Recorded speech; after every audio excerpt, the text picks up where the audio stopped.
Saya Laksmono dari Dagugiri. Saya Panji Maulana dari Dagugiri juga. Ajarnya kuda. Akhirnya keluarga saya udah nggak pada seneng kuda, tinggal saya sendiri yang seneng. Kalau dibilang profesi ya dari tahun 70-an 8 saya punya stable sendiri. 17 tahun, berarti dari umur 14 tahun udah berkuda. Saya tanya, Abi naik berapa kali? Ini yang ketiga kali. Saya ya habis pikir, itu sama yang naik udah 2 tahun. Yang baru naik 3 kali, 4 kali itu jauh berbeda.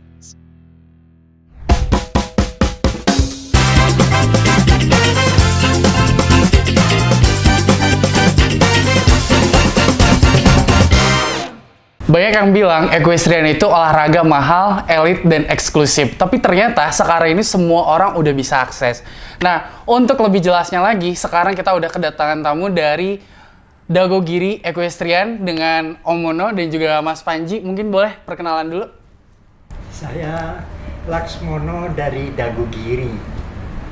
Saya Panji Maulana dari Dagugiri juga. Oke, jadi sebelumnya mungkin boleh dikenalin lagi nih untuk Dagogiri Equestrian tuh sebenarnya apa sih, Om? Ya, Dagogiri Equestrian itu kita bikin klub stable equestrian untuk orang-orang yang mau berkuda atau belajar. Oke, nah kalau misalnya Mas Panji nih, Mas Panji di Dagogiri ini sebagai apa? Sebagai pelatih buat ngelatih kuda sedikit-sedikit sama ngelatih member yang awal-awal. Oke, berarti Dagogiri Equestrian tuh kayak klub buat belajar berkuda. Iya. Terus apa lagi? Ya, klub untuk memajukan kita berkuda equestrian supaya maju.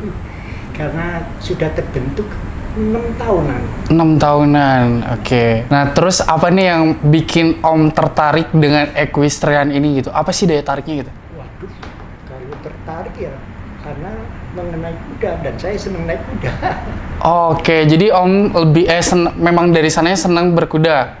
Iya, tadinya Oke. nggak suka atau suka ya sampai sekarang. Nah, ini gimana nih ceritanya Om? Dari awalnya nggak suka berkuda, terus sekarang sampai di Dagogiri nih.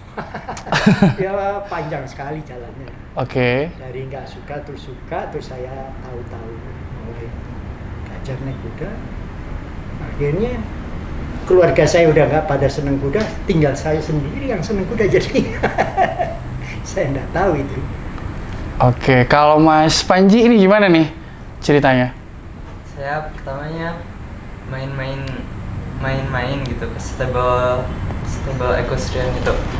Terus saya coba tuntun kuda kayak gitu, terus ngerawat, terus disuruh naik kuda itu, saya naik sampai sekarang.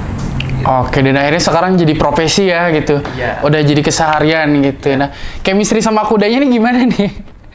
Ada nggak sih yang unik gitu? Gimana ya? Sering jatuh doang sih gitu. Oke, kalau misalnya sekarang nih sebagai profesi nih dari Om Mono nih, itu udah berapa lama sih Om? Kalau dibilang profesi ya dari tahun 70-an 8 saya punya stable sendiri. Mhm. Terus kebetulan ada di daerah Cipanas, itu tetangga di Jakarta itu banyak orang asing. Oke. Terus mereka itu dari sekolah JIS, dari mulut ke mulut mereka bilang kalau mau naik kuda di Cipanas tempatnya Mono. Oke. Berarti dari 70-an Bapak udah ada stable di Cipanas itu. Oke, berarti berapa lama tuh, Pak? 45, 46, ya sekitar itu. Lebih. Oke, kalau Mas Panji nih, kita balik lagi ke Mas Panji nih. Berarti belajar kuda sebelum sekarang jadi profesi, belajar dari kapan nih? Dari 3 tahunan, udah 3 tahun lalu. 3 tahun lalu. Sekarang umur berapa? Sekarang umur 17 tahun. 17 tahun. Berarti dari umur 14 tahun udah berkuda. Iya. Bareng Om Mono berarti udah langsung sama Om Mono. Enggak, saya pertamanya di stable Equestrian Horse Club.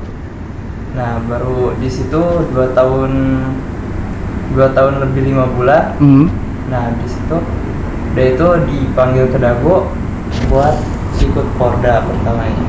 Tuh. Terus sekarang nih kalau misalnya balik lagi nih ke Dago Equestrian ini, itu tuh sebenarnya kan sekarang semua orang udah bisa belajar nih di sana kan ya? Iya. Ada nggak sih range umurnya tuh kayak dari umur berapa atau harus minimal tuh umur berapa gitu? Ada nggak?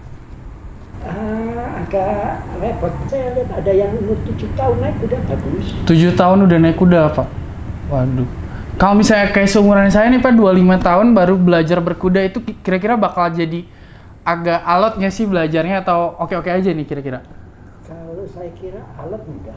Oke. Saya mulai belajar naik kuda yang betulnya mungkin 24 tahun. Umur 24 tahunan lah. Umur 24 tahun. Tinggal niat aja. Oke. Oke. Nah, kalau Mas Panji kan tadi ada apa namanya? Ngajar ya. Iya. Nah, itu umur berapa aja nih yang diajarin oleh Mas Panji? Dari umur 5 tahun. 5 Ada tahun. yang umur 5 tahun. Oke. Tuh sampai udah tua. Agak berapa ya? Ya ibu-ibu. Iya, ibu-ibu. Mungkin kayak gitu. 40-an lebih ya. Iya. 40-an. Nah, itu ada tantangannya nggak sih kalau misalnya kayak ngajarin ibu-ibu mungkin kagok ya? Iya. Kayak gimana sih gitu kan, beda nih kalau ke anak kecil nih kayak mungkin gampang lah diaturnya gitu. Tapi kalau misalnya yang lebih dewasa dari Mas Panji nih kira-kira gimana nih ngajarinnya? Kaku sih. Orangnya Kaku. suka pada kaku. Terus di tangan suka narik-narik gitu. Narik kudanya. Sama kakinya juga suka lemes. Om Mono nih, kira-kira sudah dari tahun berapa? Terus dulu pertama kali belajar berkuda itu dari tahun berapa? Kalau belajar yang betulnya itu tahunnya tahun berapa? Tahun 75 betulnya itu saya terus bener mau naik kuda gitu. Ya kebetulan ditawari sama ayah saya karena saya satu-satunya orang nggak senang sama kuda. Sering sering dibully sama adik-adik saya. Akhirnya saya dibilang kalau mau sekolah naik kuda ada tempat, terus saya ikut. Jadi terus akhirnya saya belajar. Itu saya belajar naik kuda itu dari yang awam sampai harus itu berat sekali. Saya diajar pertama kali naik kuda itu cuma jalan. Jalan naik kuda itu hampir 4 bulan. Oke. Karena dalam jalan itu ada berapa kategori. Ada jalan kecil, ada jalan menengah, ada jalan rileks, ada jalan diperpanjang. Itu banyak kali. Kalau salah, itu urutannya di belakang. Jadi kalau ada 6 atau 8 murid yang naik kuda, kalau yang salah, itu terus turun ke belakang. Nah, karena saya waktu sekolah jauh-jauh, jadi saya pikir saya nggak mau salah. Jadi apa yang dibilang ke orang-orang itu seolah-olah ditujukan ke saya, jadi saya terus fokus saja. Oke. Jadi saya sering di kedudukan pertama sama yang kedua. Itu kalau salah dari kuda harus jalan, ada yang ya setengah lari atau nggak nurut, itu pulang malam harus bersih kandang gitu. Jadi karena saya udah capek, takut salah ya saya lakukan semuanya itu. Oke. Di sini, wah gimana caranya orang jalan sebentar nggak mau, ini lari. Ada perbedaan.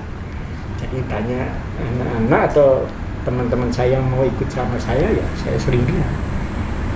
Saya naik kuda itu hampir 4 bulan cuma jalan. Akhirnya saya ikut kuda, bisa ikut ritme, ikut iramanya kuda dengan ya sampai ngerasain dulu jalan yang betul itu seperti ini, seperti ini, seperti ini.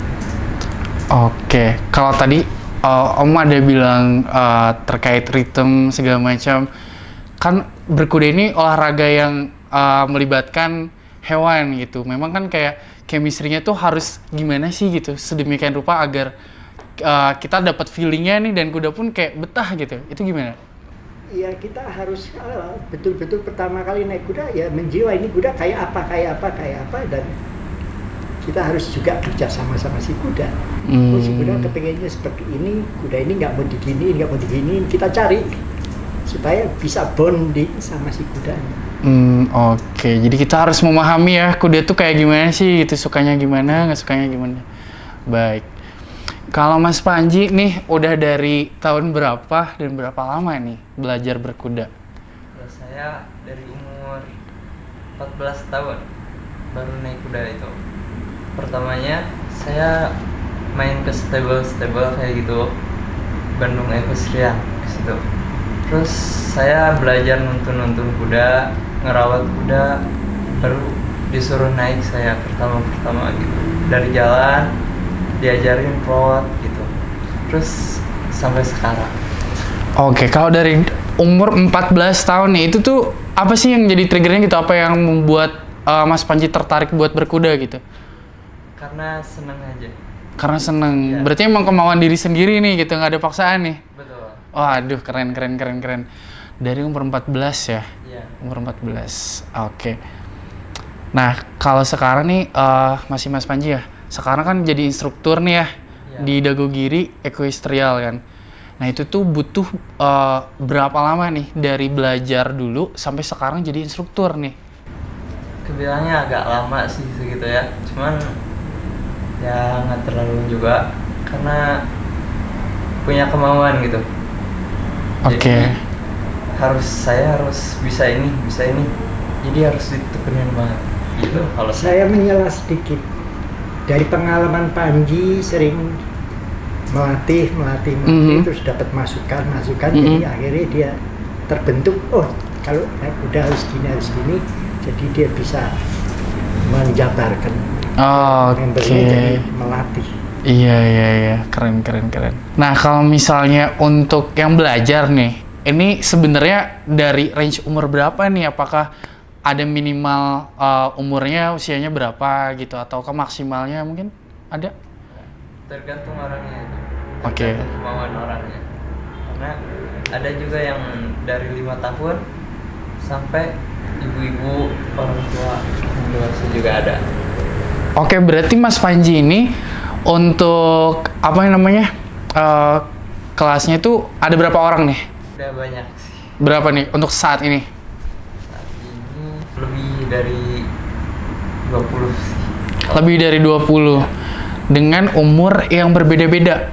Iya. Oke, dan pasti treatnya juga beda-beda dong gitu, cara ngajarinnya atau handle-nya itu gimana nih kira-kira?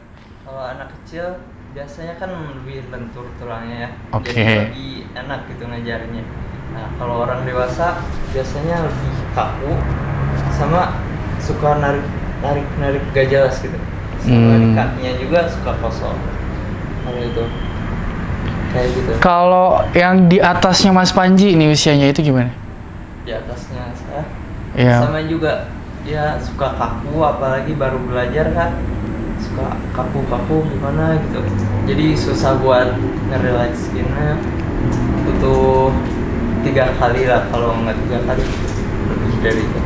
Oke, nah kalau misalnya kan tadi ada banyak banget nih orang, nah itu tuh ada pengklasifikasiannya nggak sih? Misalnya kayak kelas nih, kelas 1, 2, 3 kah atau gimana?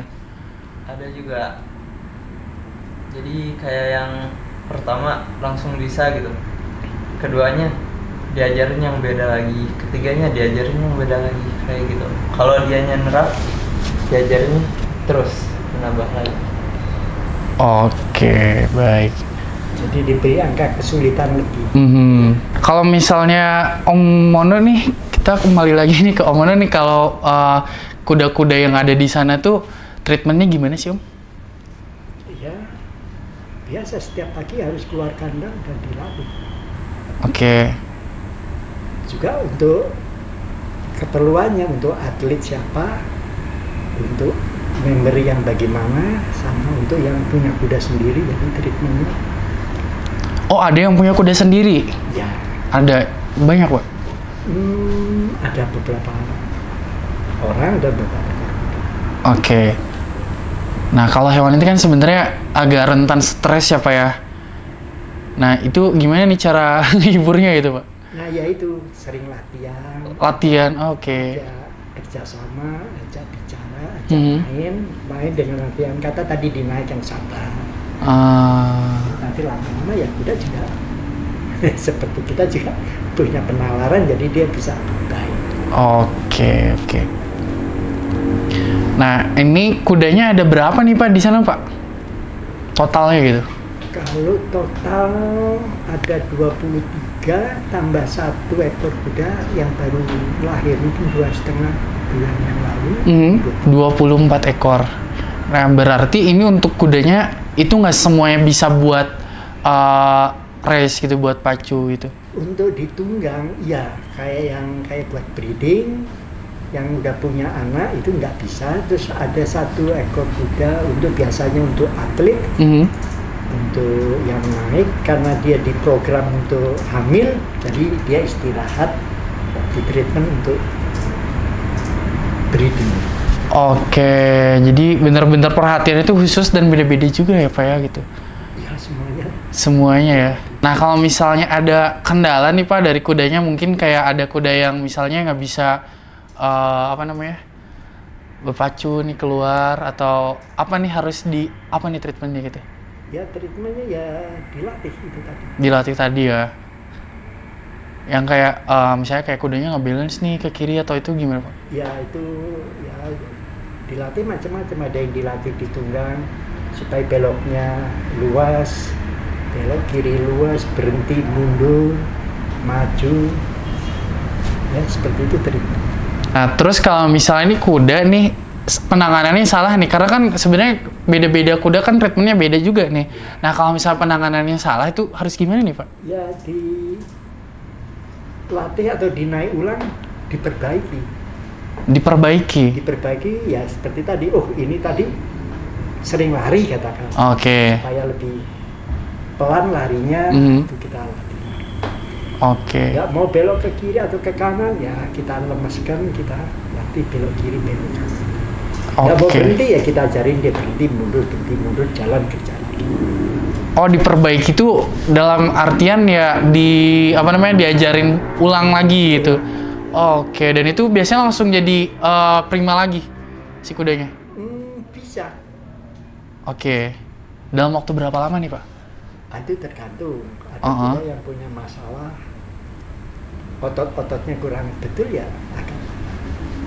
Kalau yang nggak begitu parah ya cepat sekali. Maksud cepat ya mungkin habis dinaik sebentar bisa.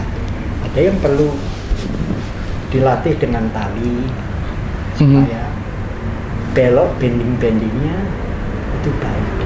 Oke. Ada cerita unik nggak sih Pak dalam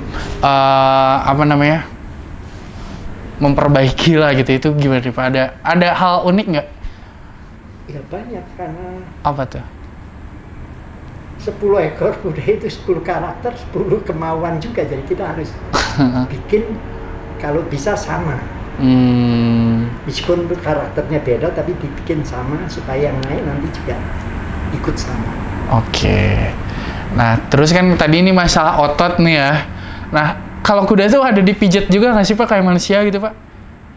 Iya betul. Oh ada. Itu gimana nih Pak, mijetnya sama kayak tukang urut ya sembarang aja gitu atau gimana? Iya, kalau ini pengalaman ini mungkin ya. Ada salah satu orang tukang pijet dari Australia kebetulan. Dari Australia? Jadi sering pijet akupunktur apa itu?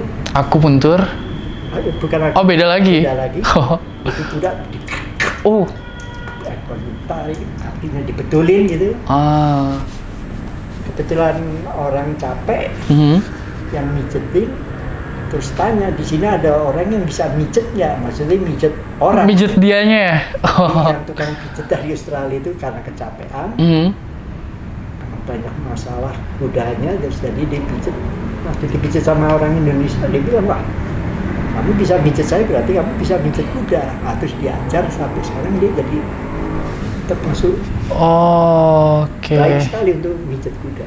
Oke, jadi yang dari Australia itu lagi mijet nih, terus dia butuh pijetan. Nah, begitu ada orang yang mijetin dia, ternyata direkomendasiin, nih bisa nih mijet kuda gitu. Betul. Oke, itu PR juga ya mijit kuda gimana, Pak? Ya ada titik-titik tertentu, Mhm. otot-otot tertentu, ada titik-titik tertentu ya seperti sini yang suka pijet di sini, apa tuh? Dia coba terus cari, oh ini terus dia cari, dan itu bisa sampai 2 jam sendiri itu. Satu kuda 2 jam. Kalau yang kemarin apa namanya yang terapis Australia itu berapa kuda tuh yang dia handle? Oh itu banyak sekali. Waktu itu ada di daerah Sentul. Itu ada salah satu klub berkuda, ada membernya orang bule, panggil temennya yang ahli pijat kuda, terus, dan itu memang ada yang dari Eropa juga mereka. Oh pada dipijet. Aku preter apa Aku. kuda di. Kalau kayak manusia mah kayak dikretek gitu ya, dikretek gitu. Oh, oke. Nah gimana nih biar misalnya meminimalisir biar kudanya nggak diurut terus nih?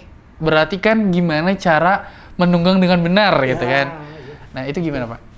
Ya pokoknya dibikin kuda itu rileks, nyaman, enak, itu nggak ada masalah. Oke. Saya bisa bilang nggak ada masalah dan nggak ada masalah kalau naiknya betul, penanganannya naiknya betul. Yang salah yaitu kalau tarik kiri, tarik kanan, paksa ini biasanya ada yang nggak betul.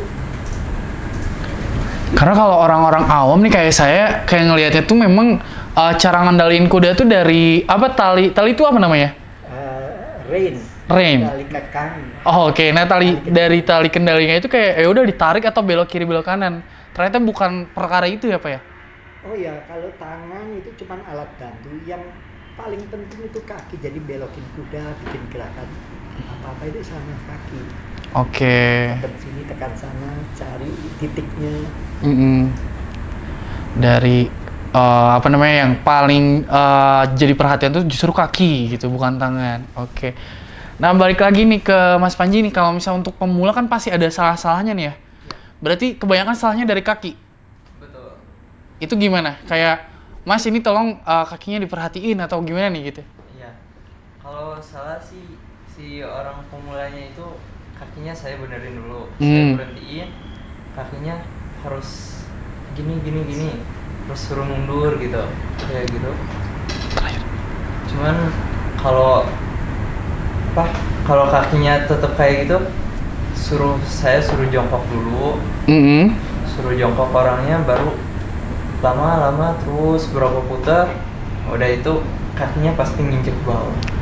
Oke, nih kalau saya sendiri nih sebenarnya nggak kebayang gimana nih. Ya. Jadi kalau misalnya boleh dijabarin ya Mas ya, gimana tata cara menunggangi kuda yang benar nih?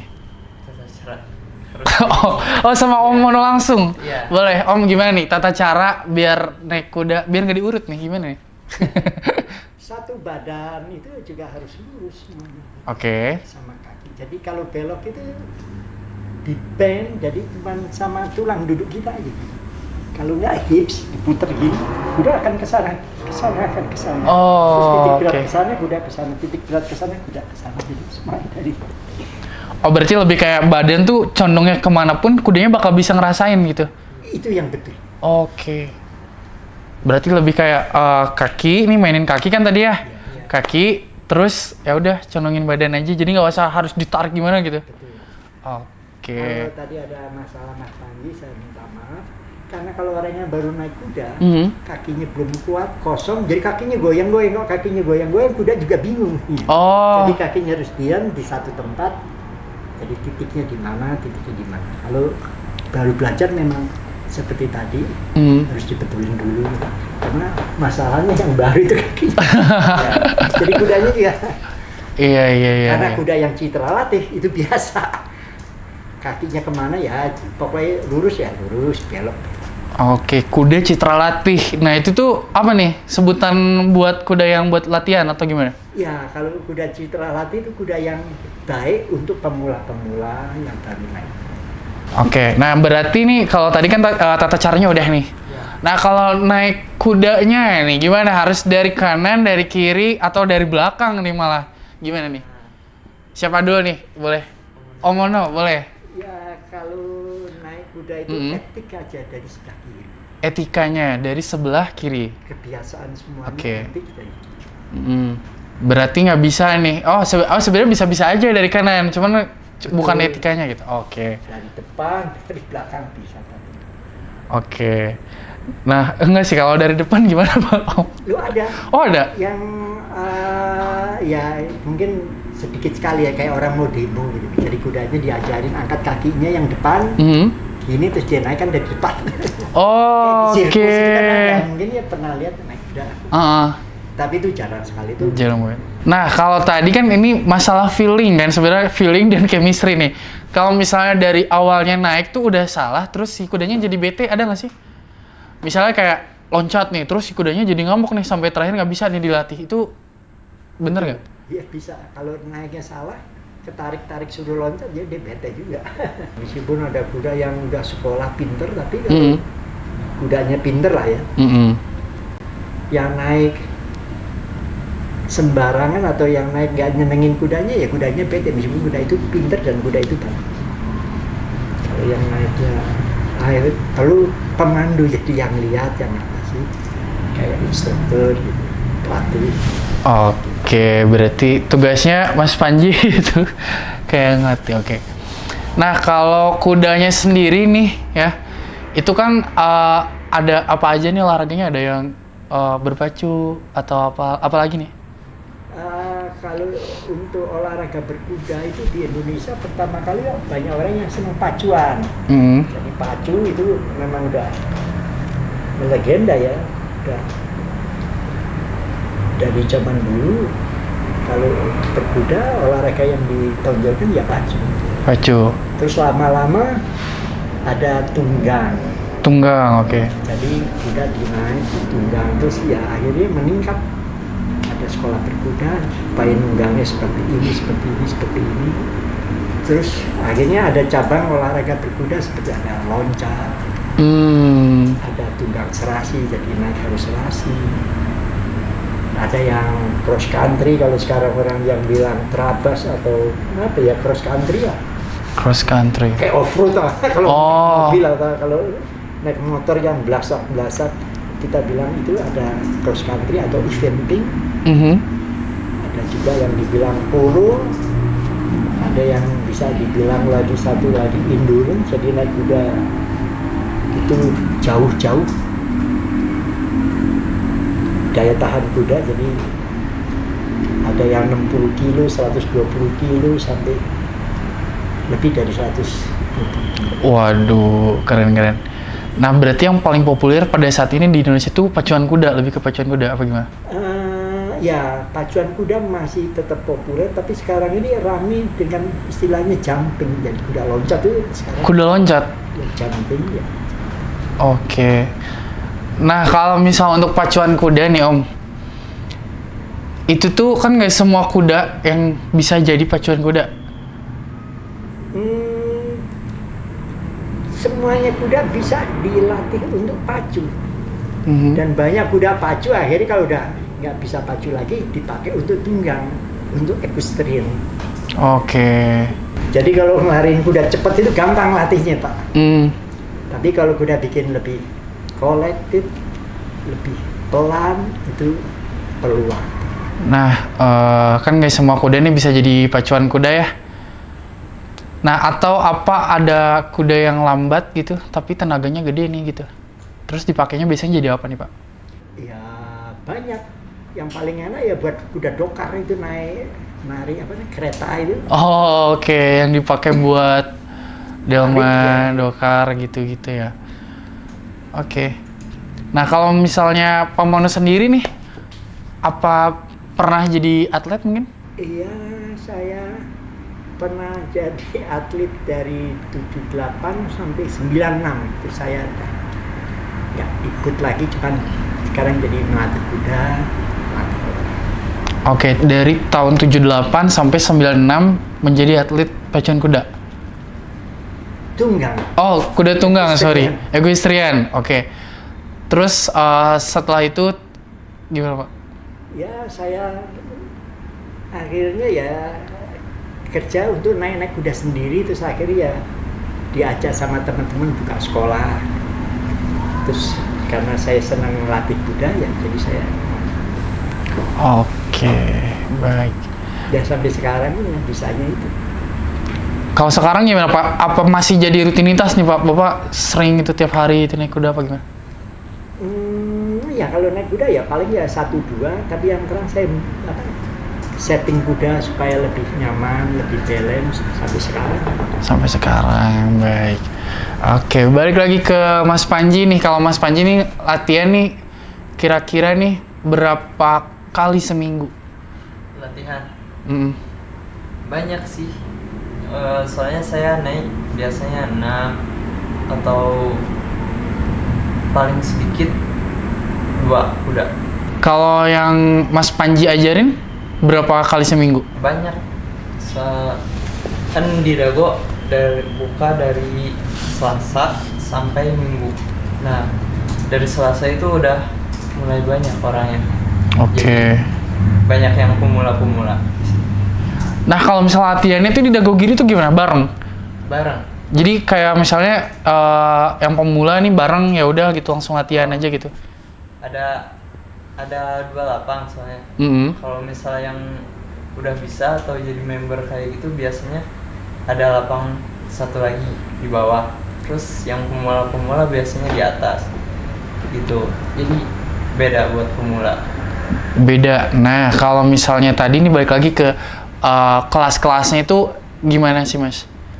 Kelas-kelasnya. Kelas-kelasnya pengklasifikasiannya misalnya kayak yang pemula, terus sampai yang jago banget itu ada berapa tingkat nih? Berapa tingkat? Mm-mm. Itu tergantung orangnya. Tergantung. Iya. Orangnya ada yang cepat bisa, ada yang lama bisa juga. Mm-mm. Jadi kalau yang cepat bisa belajarin juga cepat, terus berapa kali naik juga dia langsung bisa gitu. Terus dioper lagi ke kayak Omuno kayak gini, dioper. Oke. Tapi kalau yang lama susah bisanya gitu, terus biasanya terus sama saya gitu. Paling lama nih berapa lama nih? Apanya? Orangnya? Ya misalnya kayak udah diajarin nih dia masih kaku gitu. Terus sampai berapa lama tuh dia sampai kayak dibilang lama nih gitu? Tergantung dia. Bener-bener tergantung ya sama, jadi maksudnya kayak balik lagi ke orangnya, kayak kalau misal memang ada kesungguhan berarti dia bisa cepet banget nih gitu. Oke, mantap nih. Ini ada yang menarik, ada Apa? baru naik kuda, saya dengar baru sama Panji. Mhm. Tahu-tahu nggak ada orang, pas ada sama saya tanya, kamu naik berapa kali? Ini yang ketiga kali. Saya nggak habis pikir, itu sama yang naik udah 2 tahun, yang baru naik 3 kali 4 kali itu jauh lebih bisa. Oke, berarti dia 3 kali udah bisa, sedangkan ada yang 2 tahun belum bisa gitu. Oke, berarti bener-bener tergantung kesungguhan ya. Mhm. Oke, nah balik lagi nih Pak, Om, sorry. Nah balik lagi nih Om, kalau untuk pertandingannya itu tuh ada apa aja sih gitu? Terus perbedaannya juga dari semua jenisnya itu apa aja gitu? Ya kalau di Dagogi itu titik beratnya loncat sama tunggang serasi atau dressage. Oke. Loncat kuda tuh gimana? Ya, meloncati rintangan, palang-palang rintangan, puls. Oke, berarti kayak ada ini lapang, terus beberapa rintangan gitu, loncat kayak gitu, dan itu lebih ke kecepatan juga, lebih ke kecepatan apa gimana? Enggak. Oh enggak. Kalau di pertandingan ada soalnya itu harus cepat-cepatan. Tapi kalau kuda lari itu biasanya malah nabrak, jadi harus ritmenya harus sama, speednya harus sama. Oke. Kalau flat ya semua. Oke. Variatif ya, berarti banyak banget nih buat di Dagogiri nih. Nah, kalau sejauh ini nih untuk atlet-atlet di Dagogiri itu udah berkompetisi apa aja nih? Sudah banyak. Ya maksudnya mengikuti pertandingan di beberapa tempat seperti Jogja, Jakarta, bahkan ada yang sampai ke Surabaya. Oke. Dan prestasinya baik. Itu berarti kompetisi apa nih Pak? Om, sorry. Dressage, tunggang serasi sama loncat, kita bilang show jumping atau jumping. Oke. Tingkatnya udah nasional. Iya, cuman untuk atlet kita mendekati ke sana. Nah, kalau di Dago Giri sendiri gimana, Om? Udah ada pernah kompetisi nggak? Di Dago Giri pernah mengadakan kompetisi juga. Oh, pernah. Itu gimana? Ya, waktu itu karena tempatnya tidak terlalu memungkinkan, jadi yang diundang hanya sekitaran Jawa Barat, Bandung, Jawa Barat. Jadi Oke. nggak seluruh Indonesia. Itu pun udah banyak pastinya ya, Om ya? Oke. Nah, kalau dari segi equipment nih, atau misalnya alat atau pakaian itu ada nggak sih yang khusus gitu, harus pakai apa? Atau harus gimana gitu? Ya, ini memang menarik ya, di mana-mana. Yang satu kepala harus dijaga, harus nomor satu, kalau bisa harus pakai helm. Helm, oke. Pertama helm, terus apa lagi? Terus kalau bisa ya satu, celananya supaya lebih enak, lebih bebas. Kalau baju kaos ya masalah, cuman sepatu akhirnya. Jadi kalau bisa pakai sepatu yang agak tinggi supaya nanti ada gesekan dari badan kita ke sadel itu nggak begitu sakit. Jadi kalau pakai sepatu panjang atau large itu mungkin lebih nyaman. Oke, berarti kalau sepatu pun kalau asal-asalan nih pakai sepatu bisa aja kayak lecet atau apa gitu kaki? Iya. Kalau bisa itu sepatu jangan yang dasarnya ada gigi-giginya. Ya saya bisa bilang yang ada gigi-giginya yang nggak lurus, licin, itu sangat berbahaya kalau ada gigi-giginya. Jadi kalau kebetulan ada permasalahan pas jatuh karena ada gigi-gigi nyangkut di sanggurdi atau di stirrup, nggak lepas, jadi orangnya jatuh keseret. Oh iya, benar. Jadi terkait gitulah, terkait bahasa Sunda ya, terkait. Iya kayak gitu ya. Berarti yang direkomendasiin sepatunya yang gimana? Sepatunya satu harus rata, nggak ada giginya kalau bisa, sama agak tinggi, jadi selutut atau di bawah lutut, jadi enak gitu. Ya akhirnya kesini ya orang suka bilang pakai vest atau pakai body protect, itu juga bisa. Oke. Nah kalau misalnya udah ada equipment nih, baju segala macam, helm udah aman nih. Nah kira-kira ada penunjang lain nggak sih Pak? Misalnya kalau berkuda ini harus olahraga lain, misalnya apa gitu? Atau nggak ada sebenarnya? Maksudnya supaya lebih nyaman naik kudanya gitu? Iya. Ya saya kira banyak, kayak gym. Orang-orang gym itu biasanya lebih tahan kan? Semuanya, napasnya, gerak-geriknya semuanya itu lebih enak. Sama yang terang naik kuda itu game of the balance. Jadi nomor satu ya keseimbangan.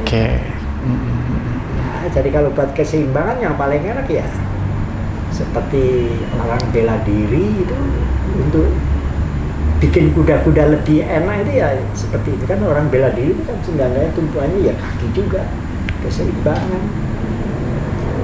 Untuk tenaga cadangan yang dari gym bagus. Untuk ketenangan lebih balance lagi ya seperti ada ibu-ibu, bapak-bapak yang saya yoga, pantes naiknya kok enak. Yoga? Oh jadi untuk ibu-ibu tadi itu kalau yoga tuh berpengaruh jadi bagus berkudanya? Iya, saya lihat beberapa ibu-ibu yang saya pernah nangani, itu saya juga bingung, kok ini orang demikian enak, santai, naiknya baru, tapi nggak kaget, nggak ini. Terus saya juga bilang, ibu olahraganya apa? Ada olahraga, paling saya cuma yoga mas. Terus nggak lama lagi saya tanya, saya pantes kok enak gitu. Jadi pembawaannya lebih tenang mungkin ya Om ya? Ya saya nggak tahu, itu mungkin karena orangnya. Saya kira enggak juga, ini kok hari-harinya kerjaannya gini tapi kok enak gitu. Berapa lama tuh dia belajar berkudanya? Saya nanganin salah satu ibu itu kali, ya masih dibilang belasan tapi enak sekali, semuanya beres. apa yang dia bilang, saya pengen kayak itu, Mas. Oh ya, itu caranya harus gini. Kok langsung enak, padahal ada ikut saya atau saya ikutin mungkin lebih dari 5 tahun, gak maju-maju, jadi bingung juga. Oke. Kan ada yang mungkin apa ya, namanya kemauannya aja, cuma mau lihat, wah di terakhir naik kuda gini. Kalau ada sedikit kuda terus kayak. Oke. Nah, ini sebagai instruktur nih Mas Panji nih, untuk kuda-kudanya kan gimana nih, ada yang berbeda kah jenisnya atau semua kuda tuh sama aja gitu? Mungkin dari rasnya, jenisnya, atau tingginya mungkin? Kalau itu berbeda. Beda? Beda-beda. Apa aja itu? Ada yang kuda G, yang kata Mono tadi. Ada yang kuda G gitu. Terus ada yang WB juga, kayak gitu aja. Oke. Kalau saya kurang tahu banyak gitu, karena belum lama juga, belum terlalu lama. Oke. Tapi karena sudah bersahabat dengan kuda mungkin tahu ya, kayak oh ini lebih bagus pakai yang ini mungkin. Iya. Oke.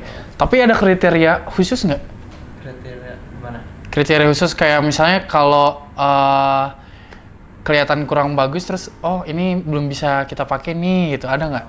Harus gimana gitu? Nggak sih, saya belajar, kan masih belajar. Hmm. Jadi saya cobain, terus nanya ke orang-orang yang lebih senior dari saya, nanya, terus sama senior saya dibantu benerin gitu, buat lebih enak lagi berkudanya. Terus untuk dikasih ke member. Oke. Jadi benar-benar berbagi ilmu tuh semuanya kita kasih ya gitu. Oke. Nah, kalau berkuda nih, kalau saya sendiri nih ngelihatnya kayak olahraga mahal nih gitu, karena kudanya sendiri tuh berapaan gitu. Nah, kalau misalnya di Dago Giri sendiri nih gimana nih? Pastinya nggak terlalu mahal kalau saya bilang, ya gimana tinggal kitanya aja. Jadi kayak apa namanya? Kayak fashion akhirnya. Oke. Jadi kalau kita ya mau cuma sementara naik kuda yang karena ya yang begini. Tapi kalau yang pengen lebih kayak gini ya harus begini. Jadi akhirnya kayak ya kayak fashion. Pengen seperti ini. Jadinya pengen yang mahal ya silakan. Oke. Ada juga yang nggak terlalu mahal. Jadi sebenarnya itu tuh bisa menyesuaikan juga gitu sesuai kebutuhannya gitu. Kalau emang pengen yang lebih bagus, lebih mahal, ya silakan gitu. Kalau enggak ya nggak apa-apa. Nah, berarti nih kalau misalnya saya nih Om pengen berkuda nih, modal awalnya tuh berapa sih gitu, kayak equipment yang harus dibeli apa aja. Terus membershipnya mungkin boleh di spill mungkin. Kalau di Dago Giri, kalau sementara ini niat terus jadi member. Kalau untuk angka saya nggak tahu, tapi helmet, sepatu sudah disiapkan di.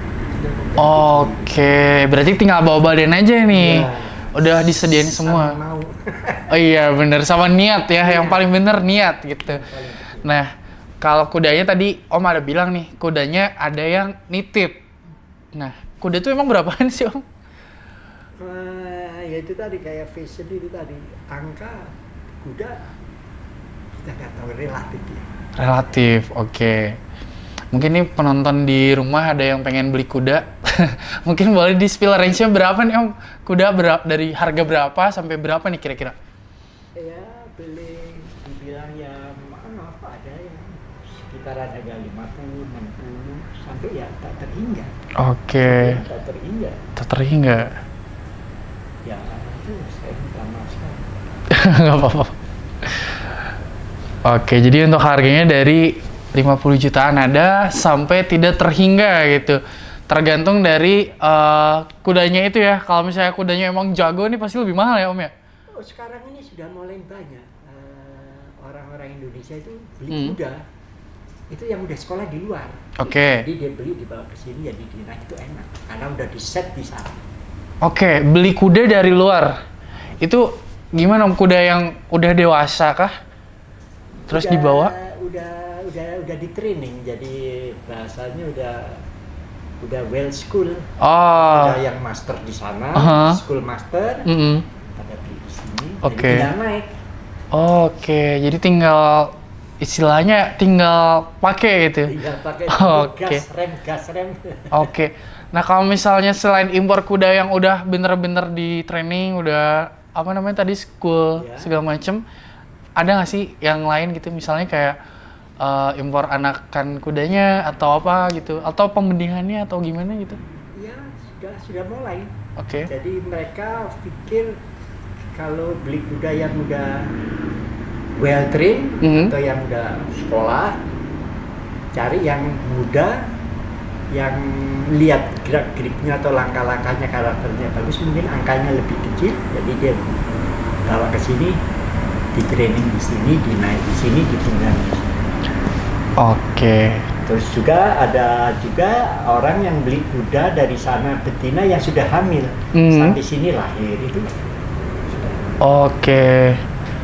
Selain itu nih kalau misalnya butuh bibit nih, istilahnya kayak butuh bibit unggul nih, terus kayak di apa namanya, diperanakan ke yang lain gitu, itu bisa nggak? Ya di sini sudah mulai kawin suntik bahasanya ya. Kawin suntik. Inseminasi sudah, Mhm. sudah mulai. Istilahnya apa? Kawin suntik lah. Kawin suntik. Nah, kawin Jadi suntik. nggak kawin alami, jadi tinggal pakai sperma, pakai semen tuh selesai. Oke, berarti lebih ke belinya itu adalah benih kudanya. Ya. Oke. Dan pejantannya sudah banyak yang dari Indonesia sendiri. Meskipun bawa dari luar ke sini, oh ini pejantan bagus, ini anaknya sini, terus di sini. Terus saya bisa konfirmasi sama pemiliknya, ini kita kalau ambil apa namanya, spermanya gimana untuk dikembangin, biasanya mereka mau. Oke, sperma kuda berarti langsung. Nah, itu harganya berapa nih kalau misalnya sperma kuda gitu? Kalau sekarang saya di sini nggak tahu, kalau saya diajakin ngomong angka-angka, saya nggak. Oke. Bukan nggak bisa, nggak tahu, saya nggak mau tahu. Oh, oke. Siap. Nah, kalau cara mengelola uang nih, kan berkuda nih agak mahal nih. Gimana misalnya kayak perawatan kuda kan kayak modalnya juga gede nih. Itu cara money manajemennya, pengelolaan uangnya itu gimana nih? Kalau saya tentang itu nggak tahu, tapi di dagu kiri ada adminnya, ada yang menghitung semuanya untuk makanan jenis apa, demikian juga yang stabling atau yang titip kuda. Oke. Itu mau, ya maaf sekali, mau yang standar atau yang lebih, maksudnya lebih itu kayak mungkin perlu tambah extra feeding. Oke. Itu kalau misalnya segi perawatan. Nah, kalau misalnya dari segi hobi nih Mas Panji nih, cara ngelola keuangannya gimana nih kalau misalnya olahraga berkuda tuh menjadi hobi gitu? Gimana ya kalau itu kurang tahu saya juga, karena Oke. saya dari kecil nggak bayar ya. Oke. Karena ada yang ngajarin, saya mau terus kayak gitu terus sampai sekarang saya digaji gitu, digagu. Disponsori. Disponsori. Jadi yang Oke. hitung semuanya itu sponsor. Oke. Siap. Nah, kalau misal kayak orang lain nih, kayak saya nih, kalau mau berkuda nih, tadi modal awalnya berarti nggak begitu gede gimana ya, karena udah disediain segala macam. Berarti tinggal membershipnya doang. Oke, menarik nih. Berarti buat kalian kalau misalnya mau berkuda, boleh Dago Giri Equestrian. Berarti untuk equipment segala macam udah disediakan. Oke. Next, kita bakal kocok pertanyaan ya. Oke. Om boleh ambil di dalam kaca ini, nanti kita buka bareng-bareng. Nanti kita lihat bareng-bareng pertanyaannya seperti apa. Oke. Sip. Mas Panji juga boleh?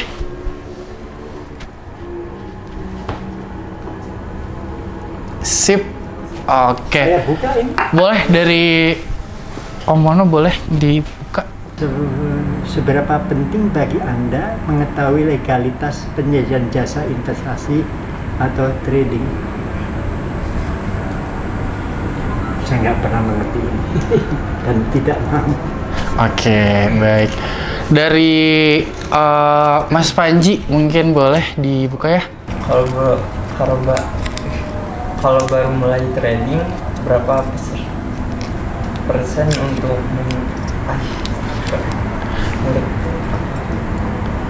berapa persen untuk keuntungan yang ingin didapatkan per bulannya? Saya juga kurang tahu Pak. Kalau kayak gini kan saya.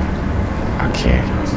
Untuk pertanyaan pertama, seberapa penting bagi Anda mengetahui legalitas penyedia jasa investasi atau trading? Untuk jawabannya, legalitas itu penting banget supaya kita nggak terjebak di investasi bodong. Contohnya, Forex IMF ini udah dapat izin dari Bapepti, terdaftar di OJK dan Bank Indonesia, jadi dana nasabah aman. Oke, pertanyaan terakhir nih Om. Bagaimana cara orang lain gabung untuk berlatih di Dago Giri? Ya sangatlah mudah. Datang ke Dago Giri, ke kantor, ke admin, selesai. Terus kalau siap, langsung kita bisa siapkan kudanya kalau udah betul mau naik. Oke, kalau untuk informasi lainnya mungkin kita bisa dapat di mana? Di Instagram mungkin ada, Mas? Ada. Ada? Instagram, di TikTok ada. Namanya Dago Giri Equestria. Sama di TikTok juga sama. Jadi buat kalian kalau misalnya mau gabung buat berlatih, bisa banget langsung dikepoin untuk sosial medianya. Baik, mungkin untuk pertanyaannya sudah cukup banyak banget nih ya. Terima kasih banyak buat Om Mono dan juga Mas Panji ya.